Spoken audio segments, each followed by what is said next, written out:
A billionaire CEO spending New Year's Eve alone gets a ring on his doorbell. When he opens the door, what he sees leaves him in complete shock and changes his life forever. Richard Baldwin stood by the floor-to-ceiling window of his penthouse, a glass of scotch dangling from his fingers. Below him, the city sparkled with the light of 1,000 celebrations. Fireworks painted the sky in bursts of gold and crimson, but the muffled pops and crackles felt like they belonged to another world, one far removed from his sterile, echoing mansion. He swirled the amber liquid in his glass, taking a sip that burned less than he wanted it to. The liquor had become as lifeless as everything else in his life. Once, this view had been the pinnacle of his ambition, proof that he had conquered the city, perhaps the world. Now, it was just a reminder of what he'd traded for success. The clock on the wall ticked steadily, marking the minutes as New Year's Eve edged closer to midnight. Richard sighed, his gaze drifting across the room. The cavernous living area was immaculate, decorated with pieces from renowned artists and designers, all curated by someone else. A gleaming grand piano stood untouched in one corner, more for show than use. Even the tree, a towering Fraser fir adorned with shimmering ornaments, had been selected and decorated by a team of professionals. It was perfect, too perfect, like everything else in his life. He set the glass down on the coffee table and rubbed his temples. The silence in the room pressed against him, heavy and unrelenting. He could have been at any number of parties tonight, rubbing elbows with politicians, celebrities, and other titans of industry. He'd received no fewer than a dozen invitations, each more extravagant than the last. But the idea of smiling for cameras and pretending to enjoy himself felt exhausting. Not that the alternative was any better. Spending the evening alone had been his choice, but the solitude wasn't the reprieve he'd imagined. It had only given him more time to think, and that was dangerous. His mind wandered unbidden to the memories he tried hardest to avoid. Faces he hadn't seen in years flickered in his mind, an ex-girlfriend whose name still tightened his chest, a brother who'd stopped calling after one too many broken promises, and the hundreds of employees whose livelihoods he'd cut loose in the name of streamlining operations. He had told himself it was just business, but the guilt had a way of creeping back when the world was quiet. Richard checked his phone for the 100th time, hoping for a distraction. A text, an email, even a spam notification, anything to fill the void. But the screen was blank, save for the glowing numbers that marked the time, 11:58 p.m. 2 minutes to the new year. He tossed the phone aside and leaned back on the leather couch, staring at the ceiling. Maybe this was what he deserved. He had built his empire brick by brick, clawed his way to the top of the food chain, and left everything else in the dust. Friends, family, love, it had all seemed expendable in the pursuit of more. More money. More power. More success. But sitting here now, with everything he'd ever wanted and nothing he truly needed, he couldn't help but wonder if he'd gotten it all wrong. A sudden sound jolted him from his thoughts. The doorbell. He froze, unsure if he had imagined it. Who would be ringing his doorbell at this hour? Security would have notified him if someone had managed to breach the gates of his private estate.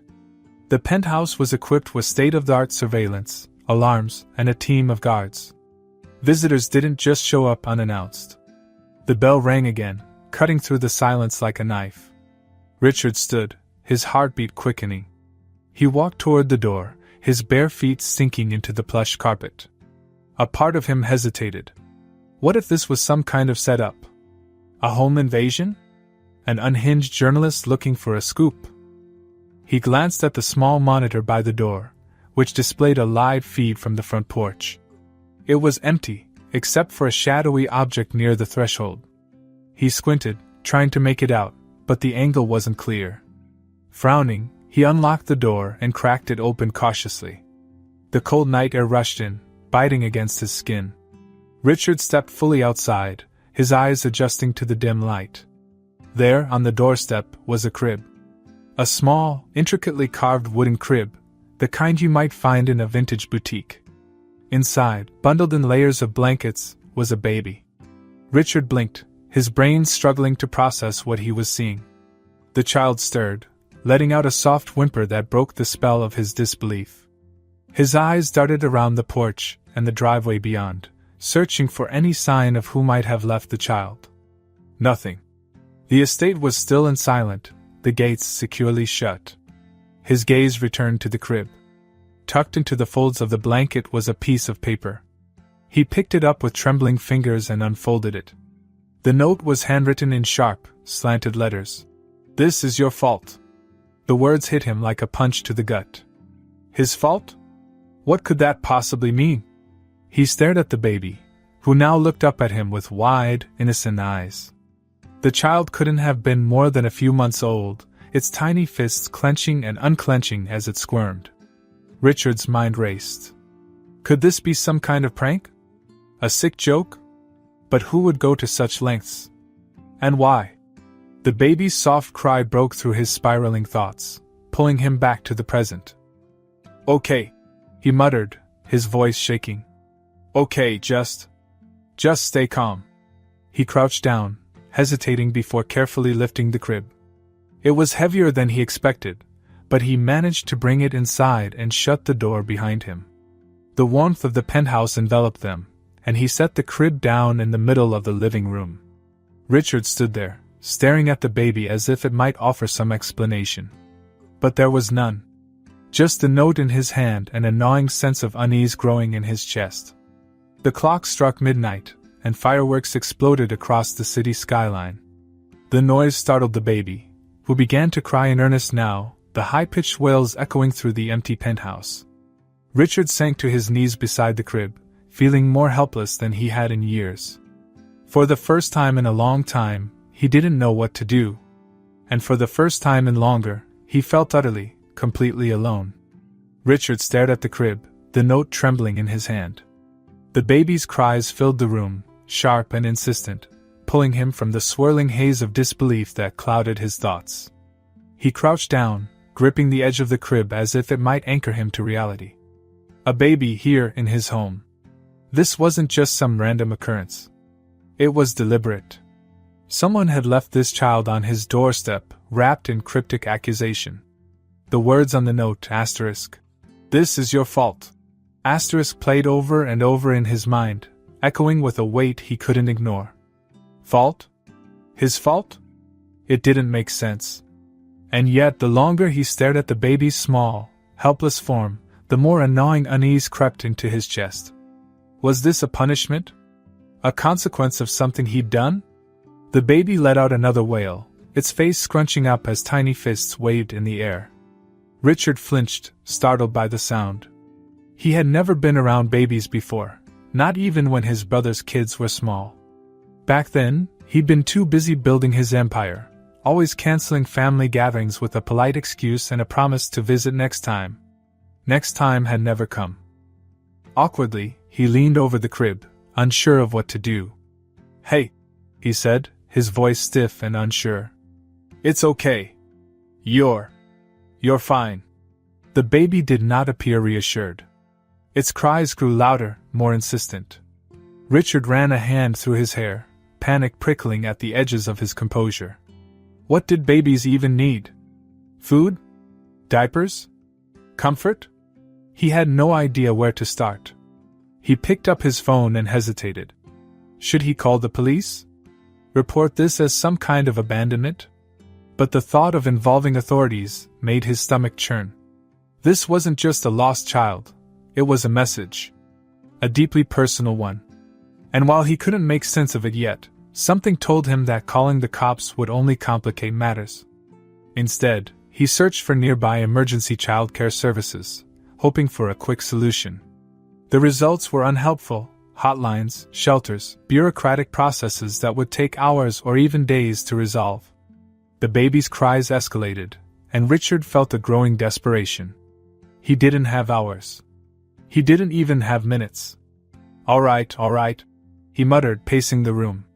He glanced at the clock, 12:15 a.m. New Year's fireworks were still going off outside, a distant celebration that felt worlds away from his current reality. He grabbed his phone again, this time searching for a guide on how to soothe a crying baby. The articles were maddeningly vague, Check if the baby is hungry. Check the diaper. Try holding them. Simple enough in theory, but the thought of actually handling the baby filled him with dread. Still, he couldn't just stand there. Tentatively, he reached into the crib, his hands hovering awkwardly over the baby before finally lifting it. The child was lighter than he expected, its small body warm and fragile in his arms. It startled him how vulnerable it felt, how utterly dependent. "Hey, little one," he murmured, his tone softening despite himself. "What's wrong?" The baby's cries subsided slightly, though its face remained red and tear-streaked. Richard cradled it as best as he could, swaying gently back and forth. It was an instinct he hadn't known he possessed, but it seemed to work. The baby let out a hiccuping sob and stared up at him with wide, watery eyes. For a moment, Richard felt a strange, unexplainable connection. The baby was so small, so innocent, and yet it carried with it an accusation that weighed heavily on him. "This is your fault." The words lingered like a ghost in the room, refusing to let him go. He carried the baby to the couch and sat down, his mind racing. Who could have done this? Who would think to leave a child on his doorstep in the middle of the night? His thoughts drifted to the long list of people he had wronged over the years, whether directly or indirectly. Layoffs, broken contracts, failed relationships. The decisions he had justified in the name of progress and profitability. Could one of those choices have led to this? He thought of Maya, a woman he had dated briefly years ago. She had been kind, grounded in a way that had initially intrigued him. But she had wanted things he wasn't ready to give: time, commitment, a future together. He had ended things abruptly, choosing his career over a relationship he couldn't prioritize. Could this baby be connected to her? The timing didn't seem to add up, but the thought nagged at him anyway. Then there were the layoffs, the hundreds of employees he had let go during a particularly ruthless restructuring phase. He had justified it as necessary, a means of keeping the company afloat during turbulent times. But he remembered the faces of the people he had let go, some angry, some pleading, some utterly defeated. Could one of them have harbored a grudge so deep they would resort to this? The baby stirred in his arms, breaking his train of thought. Richard looked down at it, his expression softening. "What am I supposed to do with you?" he asked quietly. The baby blinked up at him, its cries now reduced to soft whimpers. He glanced at the note again, still clenched in his free hand. The accusation felt personal, deliberate. Whoever had left this baby wanted him to feel responsible. And the worst part was, they had succeeded. He did feel responsible, even without knowing why. Setting the note aside, Richard rose carefully and carried the baby to the kitchen. He rummaged through the cabinets, hoping to find something he could use. Unsurprisingly, his penthouse was woefully unequipped for childcare. No bottles, no formula, nothing even remotely baby-related. He made a mental note to have his assistant stock up on supplies, assuming he even kept the baby that long. He sighed, glancing at the clock again. 12:45 a.m. The new year had officially begun, and Richard Baldwin, Billionaire CEO, was standing in his kitchen holding a baby he didn't know how to care for. The irony wasn't lost on him. The baby let out a small coo, a sound so unexpected it made Richard pause. He looked down and saw the child staring up at him, its tiny hand reaching out to grasp his shirt. The gesture was so simple, so trusting, that it sent a pang through his chest. "All right," he said softly, his voice almost a whisper. "We'll figure this out. Somehow." For the first time in years, Richard felt something other than the cold, numbing detachment that had become his default state. It wasn't comfort, exactly, or even hope. But it was something. Something that made him hold the baby a little closer as the fireworks outside began to fade into the night. The baby's quiet coos echoed softly in the penthouse as Richard paced the room, the note still clenched in his hand. His mind churned with indecision. He had no idea who this child was or why someone thought leaving it on his doorstep was appropriate. Yet the idea of handing the baby over to someone else, to the authorities, to strangers, made his stomach twist uncomfortably. The note's accusation loomed heavy in his mind. This is your fault. He stopped pacing and glanced down at the baby, who had drifted off to sleep in his arms, its tiny face peaceful and unburdened. He let out a long sigh. The cold, practical part of him wanted to make a call and be done with it. Let professionals figure out who the baby belonged to and why it was here. But the personal, guilty part of him hesitated. What if the media found out? What if whoever left the baby had intended for it to end up with him, for a reason? Richard shook his head. He needed time to think, time to figure out what the hell was going on. For now, the child would stay. He carefully placed the baby back in the crib, adjusting the blankets to make sure it was warm. The crib itself, he noticed for the first time, was old but sturdy, its wood carved with delicate, intricate patterns. Whoever had left the child here hadn't just dumped it thoughtlessly. There had been intent. Deliberation. The weight of it all pressed down on him as he stood there, watching the baby sleep. His life had always been about control, about managing chaos and bending the world to his will. But this was chaos he couldn't control. He didn't even know where to start. Richard turned and headed to the kitchen. If he was going to keep the baby here, even temporarily, he needed to figure out the basics. A quick search on his phone brought up endless articles and videos on caring for infants. The sheer volume of information was overwhelming. Feeding, diapers, sleep schedules, soothing techniques, it was a language he didn't speak, a world he didn't understand. His stomach tightened as he realized he had nothing in the house for a baby. Not a bottle, not formula, not even a spare blanket that wasn't cashmere or silk. He grabbed his phone and called his assistant, Andrea. The call went to voicemail, and Richard hesitated before leaving a message. Andrea, it's me. I need some baby supplies. Formula, bottles, diapers, the works. Just figure it out and have it sent over as soon as possible. It's an emergency. He hung up, feeling slightly ridiculous. Andrea would have questions, of course, but he wasn't ready to answer them. He wasn't sure he could. Returning to the crib, Richard found the baby stirring, its face scrunching up as it prepared to cry again. Panic bubbled up in him as he knelt beside the crib. Hey, no. Don't cry, he said awkwardly. He reached out, gently placing a hand on the baby's chest. It's okay. I'm here. The baby let out a small, hiccuping sob but seemed to settle under his touch. Richard exhaled, relieved but utterly out of his depth. He felt like he was holding together a dam with duct tape, and at any moment, everything was going to come crashing down. The hours dragged on as Richard stumbled his way through caring for the child. When the baby woke again, its cries sharp and insistent, he fumbled to warm up milk in a saucepan, something he'd read could work as a stopgap for formula. He tested the temperature awkwardly on the inside of his wrist, wondering if he was doing it right, before offering the makeshift bottle to the baby. To his surprise and relief, the baby latched on, drinking hungrily. See? Not so hard, he muttered, though his shaky hands betrayed his nerves.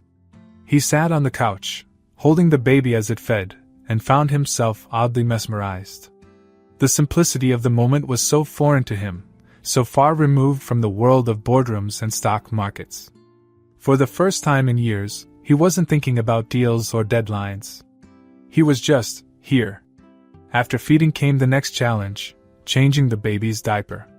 Richard had managed to find a small stack of towels that could substitute for the real thing, but the process was nothing short of a disaster. He winced as he peeled back the soiled diaper, gagged at the smell, and nearly dropped the clean towel in his rush to get the old one out of sight. The baby, seemingly amused by his ineptitude, kicked its legs happily, as if mocking him. You think this is funny? Richard grumbled, tying the towel in place with a makeshift knot. I'm not exactly enjoying this, you know. The baby gurgled in response, and despite himself, Richard felt a flicker of something unexpected, humor, perhaps, or maybe a faint warmth he hadn't felt in years. By the time the sun began to rise, Richard was utterly exhausted. He had spent the night in a strange blur of makeshift parenting, his world reduced to a series of tasks he had never imagined himself performing. Feeding, rocking, soothing, cleaning. It was chaotic and messy and deeply humbling. As he sat on the couch, cradling the baby, Richard felt a pang of something he couldn't quite name. Responsibility? Guilt? A strange, tentative affection? Whatever it was, it had taken root, and he couldn't ignore it. The baby yawned, its tiny mouth stretching wide, and snuggled closer to his chest. Richard's heart tightened. This child, whoever it was utterly dependent on him now. He didn't know how long it would stay, or what he was supposed to do next, but he couldn't bring himself to let go. Not yet. The note lay on the coffee table, its sharp words still etched in his mind. This is your fault. Maybe it was. Maybe it wasn't. Either way, the baby was here, and Richard knew he couldn't turn away. For now, he decided, the child would stay. He would figure out the rest later. Richard sat at the edge of his couch, the baby nestled in a borrowed bassinet delivered hours earlier by his assistant. The child was finally asleep, its soft breaths barely audible in the quiet of the penthouse. The morning sunlight poured in through the massive windows, casting long shadows across the room. Richard's eyes, bloodshot and heavy with exhaustion, were fixed on the note now crumpled in his hand. This is your fault. The words felt like a riddle he couldn't solve, but one thing was clear, someone wanted him to feel the weight of this moment. To believe that this child's fate was tied to him. And the more he thought about it, the harder it became to shake that possibility. With a deep sigh, Richard reached for his phone and dialed the number of an old contact, Logan Pierce, a private investigator he'd worked with in the past. Logan was discreet, thorough, and willing to bend the rules when necessary. If anyone could uncover the truth, it was him. The call was brief. Logan, curious but professional, agreed to take the case with little hesitation. I'll start digging into the note and see if I can trace who left the baby, Logan said. But this might take time, Richard. Are you sure you can handle this? Richard glanced at the bassinet, where the baby stirred slightly but remained asleep. I'll manage, he said, though the doubt in his voice was impossible to hide. After hanging up, he leaned back against the couch, letting his mind drift to the past. If this baby was somehow connected to him, there were only two possibilities, business or personal. Neither option was comforting. His thoughts turned to the layoffs again, a massive restructuring of his company 5 years ago. At the time, it had been hailed as a brilliant move by analysts and shareholders alike. The company's stock soared, and Richard's reputation as a ruthless but effective leader was cemented. But the cost had been steep.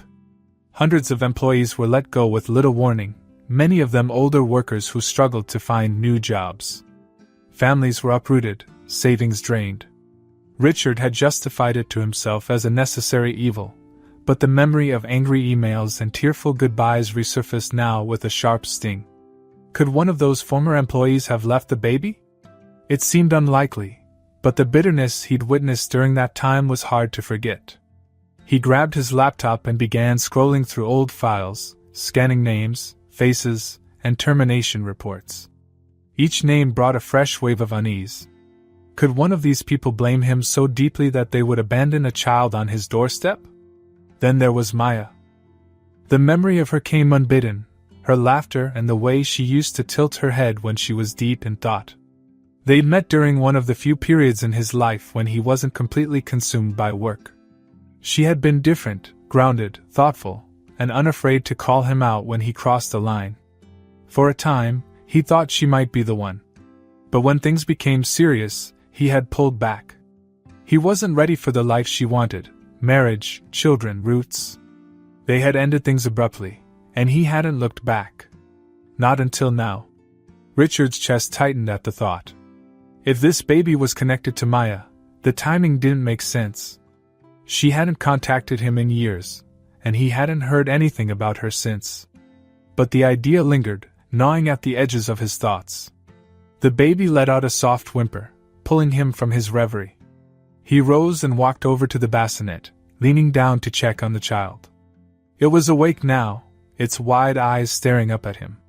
Richard hesitated, then reached out to gently stroke the baby's tiny hand. It grasped his finger, its grip surprisingly strong. The simplicity of the gesture sent an unexpected pang through him. "You're quite the mystery, you know that?" he murmured. The baby blinked, unbothered by his musings. Richard felt a strange mixture of frustration and affection. He wanted answers, but until they came, he was left with this small, vulnerable life in his care. Later that evening, Logan called back with a preliminary report. "I traced the crib," he said. "It's custom-made, sold by a boutique in the city. The buyer paid in cash, so no name, but the purchase was made 3 weeks ago." Richard frowned. "So someone planned this." "Exactly," Logan said. "I'm looking into surveillance footage near your building. Whoever left the baby didn't just wander in, they knew your address, your routine. This was deliberate." "Any leads on the note?" Richard asked. "Not yet," Logan admitted. "The handwriting is clean but generic. Could be anyone. I'll dig deeper." After the call, Richard sat in silence, his mind racing. The more Logan uncovered, the more deliberate this all seemed. Someone had gone to great lengths to make sure this child ended up with him. And if they wanted him to feel guilt, they had succeeded. Over the next few days, Richard threw himself into uncovering the truth. He combed through old memories, reaching out to people he hadn't spoken to in years. Each conversation brought its own challenges, awkward apologies, strained silences, and moments of unexpected warmth. But no one had answers. Meanwhile, Logan's investigation brought more details, but they only deepened the mystery.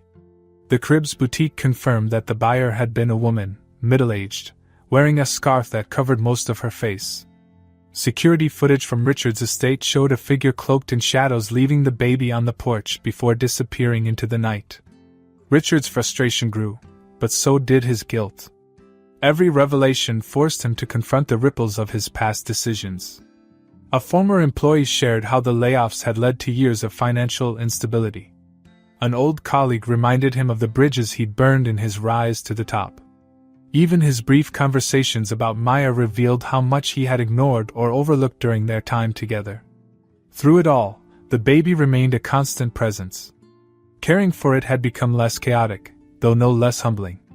Richard found himself learning how to hold a bottle properly, how to calm the baby when it cried, how to change diapers without completely ruining his shirt. The moments of connection grew, and with them, a sense of responsibility that both scared and steadied him.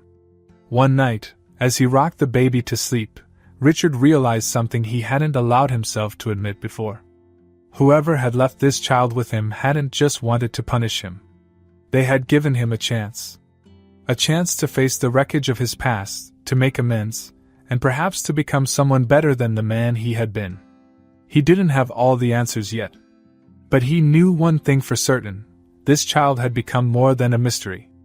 It had become his purpose. And he wasn't going to turn away. Not now. The days passed in a blur, but they weren't the kind of days Richard was used to. Meetings and stock reports were replaced by feedings and diaper changes. Sleepless nights were no longer spent brooding over quarterly earnings but instead pacing the penthouse with the baby cradled in his arms, trying to lull it back to sleep. At first, he treated it all like another challenge to conquer, a problem to solve. He ordered the best baby supplies money could buy, from organic formula to a state-of-the-art crib that was delivered and assembled within hours. He hired a nanny, a kind but no-nonsense woman named Clara, to help during the day while he worked to piece together the baby's origins. But despite Clara's capable presence, Richard found himself drawn to the child more and more. He began spending less time in his home office and more time on the floor of the living room, where the baby would lie on a play mat, kicking its legs and gurgling at the hanging toys above. He told himself it was curiosity, maybe even responsibility. But the truth was harder to ignore. He was beginning to care. One morning, as he held the baby after its feeding, he realized he didn't even know its name. There had been no identification, no hint from the note. For days he had simply called it the baby, or avoided calling it anything at all. But now, as the child stared up at him with wide, trusting eyes, the absence of a name felt wrong. "You need a name," he murmured, bouncing the baby gently. I can't keep calling you kid. What about Hope? The name came unbidden, surprising even him. But the more he thought about it, the more it felt right. The baby, Hope, represented something he hadn't felt in years. A possibility, a chance to be someone better than the man he had become. Hope let out a happy coo as if in agreement, and Richard chuckled softly. All right, Hope it is. The change in him wasn't immediate, but it was steady. He began to notice things he had overlooked for years: the warmth of sunlight streaming through the windows, the simple joy of laughter, the quiet peace of holding Hope as she drifted to sleep. The penthouse, once sterile and uninviting, began to feel alive in a way it never had before. One afternoon, as he sat on the couch watching Hope nap in her bassinet, Richard found himself scrolling through old photos on his phone. Pictures of company parties, awards ceremonies, and exotic vacations filled the screen. In every photo, he wore the same expression: confident, composed, and utterly detached. He paused on a picture of himself standing beside Maya, taken during one of their few getaways together. She was laughing, her head tilted back, her hand resting on his arm. He was smiling too, but the smile didn't reach his eyes. He had thought he was happy then, but looking back, he realized how much he had been holding back, afraid to let anyone too close, too afraid of losing control. Hope stirred in her bassinet, and Richard glanced over at her. For years he had convinced himself that his success was worth any sacrifice. But now, holding her tiny hand, he began to wonder if he had been wrong. Clara noticed the change in him almost immediately. "You're a natural, you know," she said one evening as Richard fed Hope her bottle. He snorted. "Hardly. I'm making it up as I go." Clara smiled knowingly. "That's what all parents do. You're doing better than you think." The words hit him harder than he expected. He had spent his entire life chasing perfection, driven by the belief that he had to be the best, the smartest, the most successful. But with Hope, he didn't need to be perfect. He just needed to be present. That realization began to bleed into other parts of his life. He started reaching out to people he hadn't spoken to in years: his brother, an old college friend, even a former mentor he had fallen out with during his climb to the top. The conversations were awkward at first, but they held a sincerity that surprised him. He also began to take a closer look at his company, reviewing policies and practices that had once seemed untouchable. He called a meeting with his executives to discuss creating a foundation to support former employees who had been affected by layoffs. The proposal was met with skepticism, but Richard stood firm. It wasn't about fixing the past, that wasn't possible. But it was a step toward doing better. One night, as he rocked Hope to sleep, Richard thought about the man he had been before she arrived. Cold, driven, and detached. A man who had built a life so big it left no room for anything, or anyone else. Hope had changed that. She had broken through the walls he had spent years building, forcing him to confront parts of himself he had long ignored. Looking down at her now, her tiny face peaceful and unburdened, Richard felt something he hadn't felt in years: gratitude. Hope had come into his life uninvited, unexpected, and surrounded by questions. But she had brought with her a clarity he hadn't known he needed. As he placed her gently in her crib, he whispered, "Thank you, Hope, for everything." The words hung in the air, soft and sincere. For the first time in years, Richard felt like he was becoming the man he was meant to be, not for the world, but for himself, and for her. Richard sat in his home office, staring at the email from Logan Pierce with a mix of apprehension and dread. The subject line read, "I've got answers." He had been waiting for this moment, desperately needing to know the truth behind the baby's appearance, yet now that it was here, he hesitated. His gaze drifted to the corner of the room where Hope sat in her bouncer, batting at the colorful toys hanging overhead. Her laughter was soft and sweet, a sound that had become the anchor in his once chaotic world. She had changed him in ways he hadn't thought possible. But now, the truth loomed before him, threatening to upend the fragile peace they had built. Taking a deep breath, Richard clicked on the email and opened the attached report.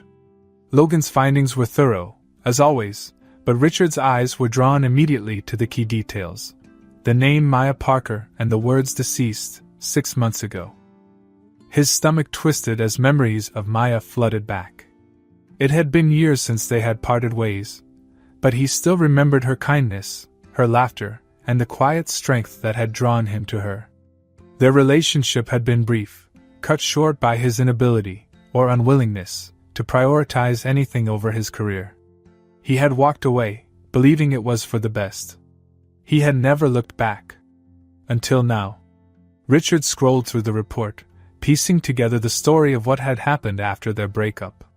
Maya had struggled financially, taking on multiple jobs to make ends meet. Logan had traced hospital records indicating she had given birth about 9 months after their split, evidence that Hope was his daughter. The realization hit him like a punch to the chest. She had never told him. The report detailed Maya's final months. Diagnosed with a rare illness, she had spent her remaining time trying to ensure Hope would be cared for. Richard's throat tightened as he read the details: medical bills piling up, letters to social services, desperate pleas to friends. She had done everything she could for Hope, right until the end. The note, "This is your fault," hadn't been written by Maya. Logan had traced it back to a close friend of hers, a woman named Anna who had taken care of Hope after Maya's passing. Anna had left the baby on Richard's doorstep out of desperation, believing he owed Maya, and Hope, a chance at a better life. Richard leaned back in his chair, the weight of the revelation pressing down on him. Hope wasn't just a child left in his care, she was his daughter. His responsibility. He felt an ache in his chest that was equal parts grief and guilt. Maya had faced all of this alone, and he hadn't been there for her, or for Hope. The sound of Hope's giggle pulled him from his thoughts. She had managed to grab one of the toys dangling from the bouncer, and was waving it triumphantly. Richard watched her, his heart heavy yet filled with an unfamiliar resolve. He couldn't change the past, but he could be there for her now. That evening, Richard called Logan to thank him for his work and to ask one final favor: to arrange a meeting with Anna. He needed to hear her side of the story and understand the full extent of what Maya had gone through. Logan agreed, and within a day, a meeting was set at a small cafe in the city. When Richard arrived, he immediately recognized Anna from a photograph in the report. She was in her mid-30s, her face lined with exhaustion and worry. She looked up as he approached, her expression a mix of guilt and defiance. "Mr. Baldwin," she said, standing to shake his hand. "Thank you for agreeing to meet." "Thank you for coming," Richard replied, sitting across from her. He hesitated, unsure how to start. I've read the report. I know what Maya went through. I need to understand why she never told me." Anna's expression softened. "She wanted to," she said quietly. "But by the time she realized she was pregnant, you two had already gone your separate ways. She didn't think you'd want to be involved. And when things got harder for her, I think she was scared of what you'd say. Or worse, what you wouldn't say." Richard nodded slowly, the weight of her words settling heavily. "I should have been there," he said, his voice barely above a whisper. "I could have helped. She didn't want to burden you," Anna said, her tone gentle but firm. "Maya was proud. She wanted to prove she could do it on her own. But when she got sick, everything changed. All she wanted was to make sure Hope would be okay." Richard swallowed hard, guilt clawing at him. "And the note? This is your fault? Was that?" "That was me," Anna admitted, her voice trembling. "I was angry. I thought about how different things might have been if you'd been there, if Maya hadn't had to struggle so much. I know it wasn't fair to blame you, but in that moment I didn't know what else to do." Richard leaned back, letting her words sink in. He couldn't deny the truth in them. His absence, intentional or not, had left Maya to face unimaginable hardships alone. But Anna's anger, though misplaced, had brought hope to him. And for that, he was grateful. "I'm sorry," Anna said, tears welling in her eyes. "For everything. I just wanted what was best for her." "You don't need to apologize," Richard said, his voice steady. You did what you thought was right. And you gave me the chance to do the same." Anna nodded, her relief evident. They spent the next hour talking, sharing memories of Maya and discussing what came next for Hope. By the end of the meeting, Richard felt a renewed sense of purpose. He couldn't undo the past, but he could honor Maya's memory by giving Hope the life she deserved. That night, as he rocked Hope to sleep, Richard whispered a silent promise. He would be the father she needed, the one Maya had hoped he could be. No more running, no more hiding behind excuses. Looking down at Hope, her tiny hand wrapped around his finger, Richard felt the weight of the truth lift slightly. It wouldn't be easy, but for the first time in his life, he was ready to face the future, not for himself, but for her. Richard spent the days following his meeting with Anna consumed by a sense of purpose he hadn't felt in years. The truth about Maya, her struggles, and her love for Hope weighed on him, but it also fueled the determination to make things right. He couldn't go back and change the past, but he could take responsibility for the present and for Hope's future. His first step was financial. Richard set up a trust fund for Hope, ensuring she would never face the hardships her mother had endured. It wasn't just a gesture of wealth.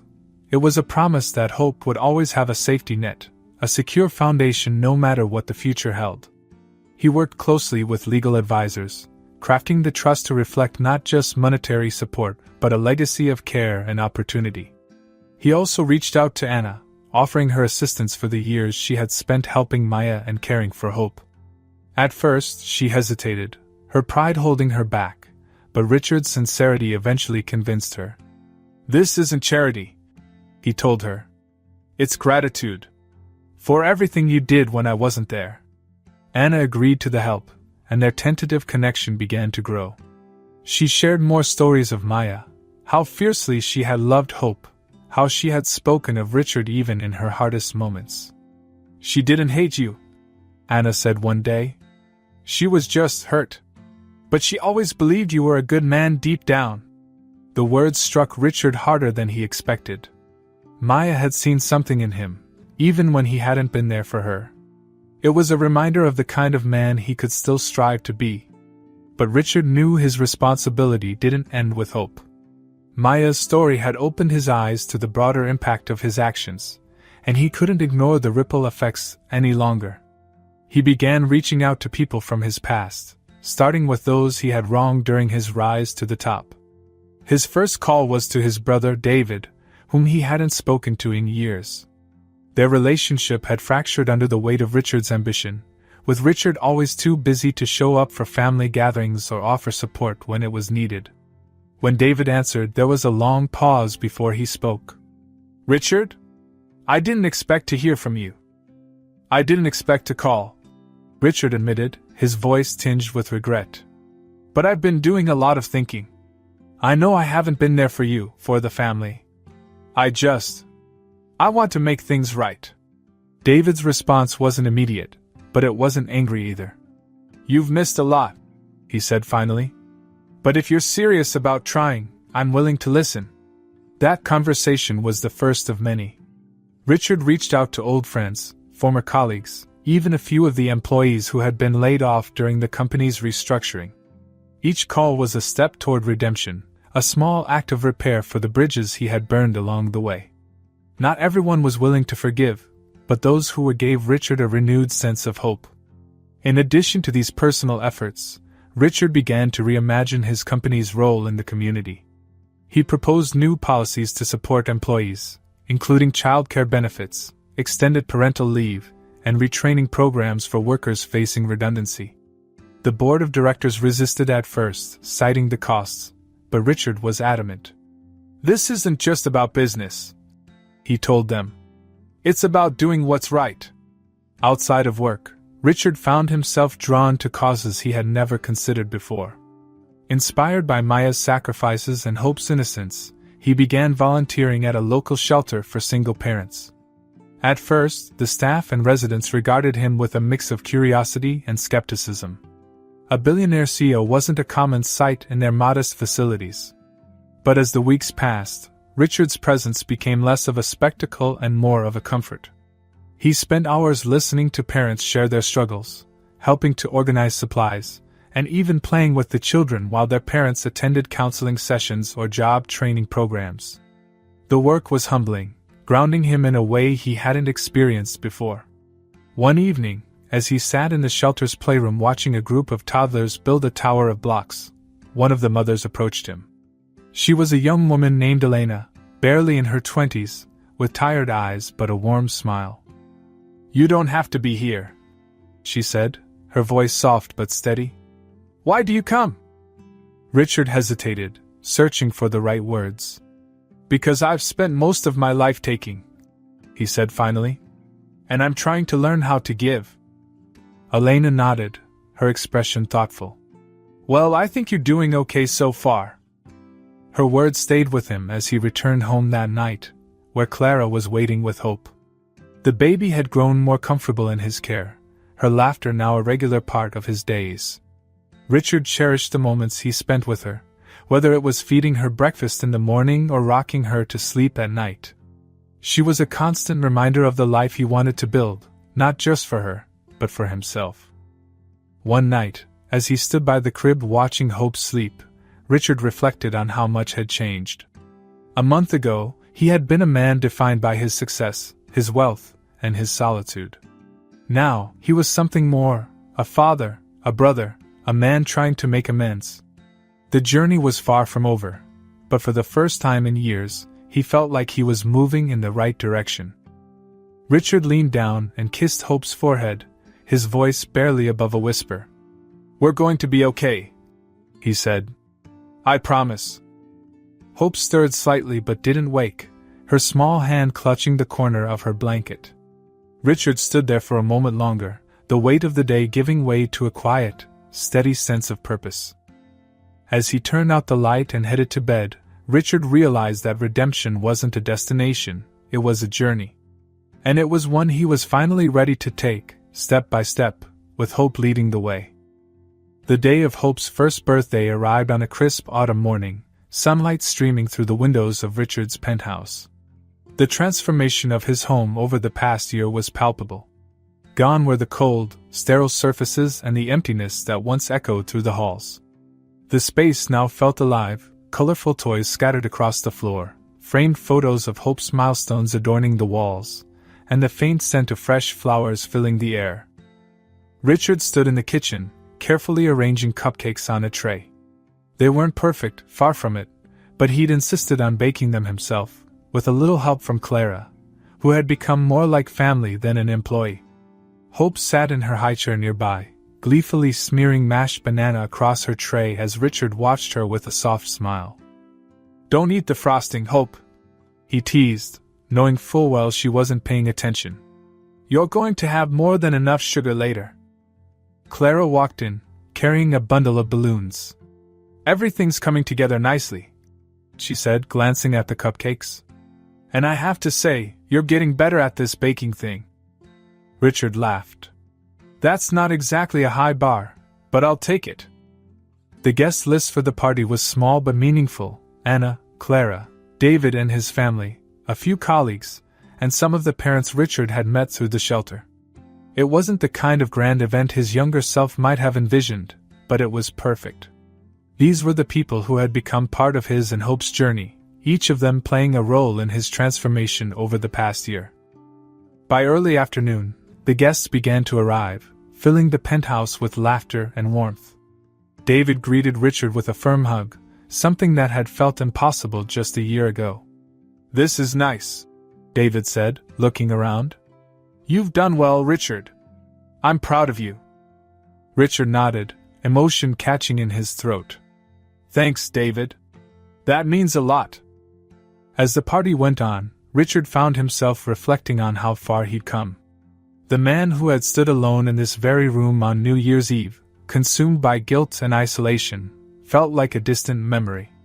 In his place was someone who had learned to connect, to give, and to love, not perfectly, but earnestly. Anna arrived with a gift for Hope, a handmade quilt adorned with vibrant colors and patterns. She hugged Richard tightly, her expression warm and genuine. "Maya would be so proud of you," she said softly. And of hope. She's beautiful. Richard's chest tightened, but he managed a smile. Thank you, Anna. For everything. I couldn't have done this without you. The highlight of the afternoon came when Richard brought out the cupcakes, placing one in front of Hope with a single candle flickering in its center. Everyone gathered around, singing, "Happy Birthday," as Hope clapped her hands in delight, her laughter echoing through the room. Richard leaned down, whispering to her, as she stared curiously at the candle. "Make a wish, sweetheart." Of course, she didn't understand, but the moment felt symbolic, a celebration not just of Hope's first year but of the new life they had built together. Richard blew out the candle for her, and the room erupted in cheers as she gleefully smashed her tiny hands into the cupcake, frosting spreading everywhere. As the party wound down, Richard stood with Anna and Clara, watching Hope play with a few of the children in the living room. His heart felt full in a way he had never imagined possible. "She's happy," Clara said, smiling at the scene. "And so are you." Richard nodded, his gaze never leaving Hope. "She's changed everything," he said. "I never thought I'd be this person. But I'm glad I am." That evening, after the guests had left and the penthouse was quiet again, Richard sat down with Hope in his lap, a stack of legal papers spread out on the table in front of him. These were the documents that would make her adoption official, the final step in solidifying their bond. Anna had been instrumental in helping him navigate the process, and now, as he signed the last page, he felt a profound sense of closure and beginning all at once. Hope Baldwin. The name felt perfect, a tribute to the child who had brought him hope and to the future he was determined to build for her. Later, as midnight approached, Richard carried Hope to the window where they had stood nearly a year ago, on the night she first entered his life. The city below sparkled with lights, and faint bursts of fireworks lit up the horizon in celebration of the new year. Hope, now dozing peacefully in his arms, stirred slightly as Richard held her close. He pressed a kiss to her forehead, his voice a quiet whisper against the backdrop of distant cheers and fireworks. "We made it, Hope," he said softly. "You and me. And this is just the beginning." He stood there for a long time, watching the fireworks reflect in the glass, the sound of his daughter's soft breaths grounding him in the moment. He was no longer the man who had once stood here, lost and alone. He was a father now, a brother, a friend. And for the first time in his life, he was truly, completely home. The weeks following Hope's birthday felt like the beginning of a new chapter, not just for Richard but for everyone whose life had been touched by the journey they had shared. With the adoption finalized and his role as Hope's father firmly established, Richard began thinking beyond the immediate present. It wasn't enough to simply provide for her. He wanted to create a future that embodied the lessons she had taught him, a future that would reflect the hope she had brought into his life. Richard sat in his home office one evening, Hope asleep in the room next door, and reviewed the plans for his next project. He had decided to create the Maya Parker Foundation, a nonprofit dedicated to supporting single parents, providing them with resources, financial assistance, and educational opportunities. The foundation would also partner with shelters and community programs to ensure that no parent would have to face the kind of struggles Maya had endured. The foundation's mission felt deeply personal, but it also gave Richard a renewed sense of purpose. It was a way to honor Maya's memory while channeling the lessons he'd learned into something tangible. It was also something he hoped to one day share with Hope, teaching her the importance of giving back and using privilege to make a difference. At the first board meeting for the foundation, Richard was joined by Anna, Clara, and several other people who had become integral to his and Hope's life. Together, they outlined initiatives that ranged from affordable childcare programs to career training for parents returning to the workforce. "This isn't just about money," Richard said during the meeting. "It's about showing people they're not alone. That someone cares." Anna smiled at him from across the table. "Maya would be proud of this," she said, her voice steady but filled with emotion. "And so am I." The foundation launched a few months later, its inaugural event held in the very shelter where Richard had first begun volunteering. He stood at the podium, Hope balanced on his hip, as he addressed the crowd of donors, volunteers, and families. "When I first became a father," he began, his voice thick with emotion, "I had no idea what I was doing. I didn't know how to change a diaper or calm a crying baby. But what I've learned over the past year is that love, and the willingness to try, can change everything." He glanced down at Hope, who was clutching his tie and babbling softly. The crowd laughed, and Richard smiled. "This foundation is my way of giving back, of ensuring that no parent or child feels forgotten or unsupported. And it's all because of this little girl right here. She taught me what it means to care, to connect, and to hope." The applause that followed was thunderous, but Richard barely noticed. His focus was on Hope, who smiled up at him with wide, trusting eyes. Over the following months, the foundation's work began to take shape. Richard spent less time in corporate boardrooms and more time visiting shelters, attending community events, and listening to the stories of parents and children whose lives were being transformed. Hope often accompanied him, her cheerful presence endearing her to everyone she met. Their life together wasn't without challenges. Parenting was still a daily learning experience for Richard, and balancing his responsibilities as a father, a businessman, and a philanthropist required constant effort. But for the first time in his life, he welcomed the challenges, knowing they were part of something meaningful. One afternoon, as Richard sat on the floor of their living room playing with Hope, David and his family arrived for a visit. Watching his brother interact with Hope, teaching her to stack blocks and making her laugh with silly faces, Richard felt a profound sense of gratitude. He had gained not just a daughter but a renewed connection with the family he had once pushed away. As the evening wore on, Clara joined them, bringing out a photo album she had put together over the past year. Together, they flipped through pictures of Hope's first days with Richard, her first steps, and the moments that had brought them all closer together. "I can't believe how much has changed," Richard said, his voice tinged with awe. David clapped a hand on his shoulder. "You've done good, Richard.